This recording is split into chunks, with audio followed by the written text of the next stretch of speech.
La guerra de independencia podríamos explicarla como la ruptura del modelo o la imposición colonial española.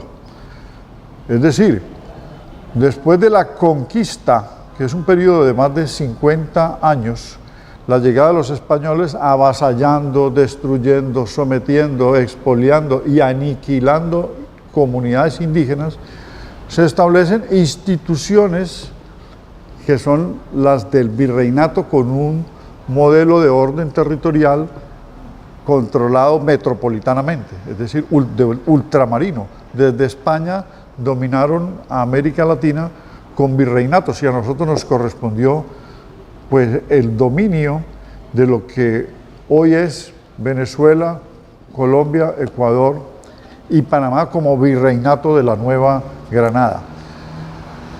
Nos trasplantaron con la colonia a través de la encomienda, la mita, el resguardo y otras instituciones el modelo feudal que ellos tenían, porque España vivía bajo el feudalismo.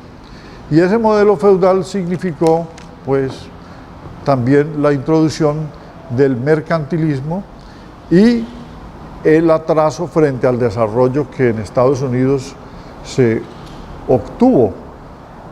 De todas maneras, esta guerra de independencia está enlazada con el proceso antimonárquico europeo, la Revolución Inglesa de 1648, luego en 1688 la Segunda Revolución Burguesa en Inglaterra, la Revolución Francesa de 1789 y toda una irrupción de fuerzas sociales contra la monarquía y contra la nobleza. Por eso nuestra guerra de independencia también es una revolución que algunos han tratado, como Chukovsky, un historiador ruso, de calificar como una revolución burguesa. No, fue una guerra de independencia. Y en esto hay que diferenciar las diferentes clases de guerra. Una es la guerra de independencia, que es estar buscando liberarse de un territorio que desde afuera nos maneja.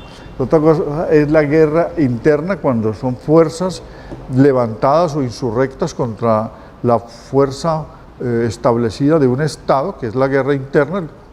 Y hay guerras internacionales entre dos países, o guerras mundiales, o guerras de invasión, o blips, que son guerras relámpagos, pero esta es una guerra de independencia, es decir, buscar liberar el territorio para fundar un Estado. Y fue lo que logramos fundar. Y se funda a través de la guerra y de allí nace el derecho, o sea, las constituciones y el ordenamiento jurídico posterior. La guerra de independencia entonces está también entrelazada con ese proceso antimonárquico europeo, pero tiene un antecedente, que es la paz de Westfalia, que le puso fin a la guerra de los 30 años. En 1648, allí nació el orden mundial en medio de la etapa feudal, es decir, el derecho internacional público dio sus primeros pasos y el concepto de soberanía pasó a regir la relación entre los estados.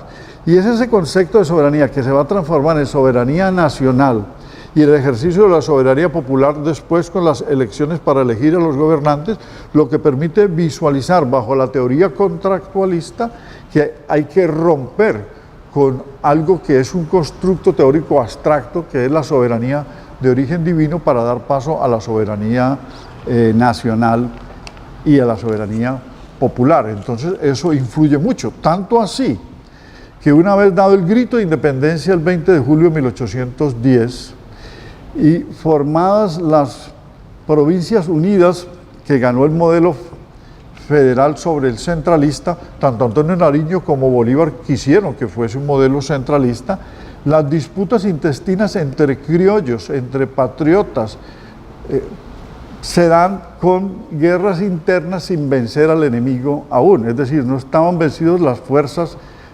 del rey, el ejército realista no estaba vencido, que estaba aminorado o disminuido, que no le llegaban refuerzos, pero que tuvimos la oportunidad de vencerlos primero, peleamos entre nosotros, que es el periodo de la patria boba. Por ejemplo, Cundinamarca contra Tunja. Y guerras entre otras regiones provinciales. El centro de las provincias estaba en Villa de Leyva para imponer un orden territorial. Nos descuidamos y llegó Pablo Murillo, el llamado pacificador, que era un exterminador. ¿Cuándo llega? Después de que Napoleón pierde el poder en Francia, en España, con su hermano. Es decir, y que se debilita por su enfermedad y que el rey Fernando VII logra la libertad. Entonces regresan y refuerzan.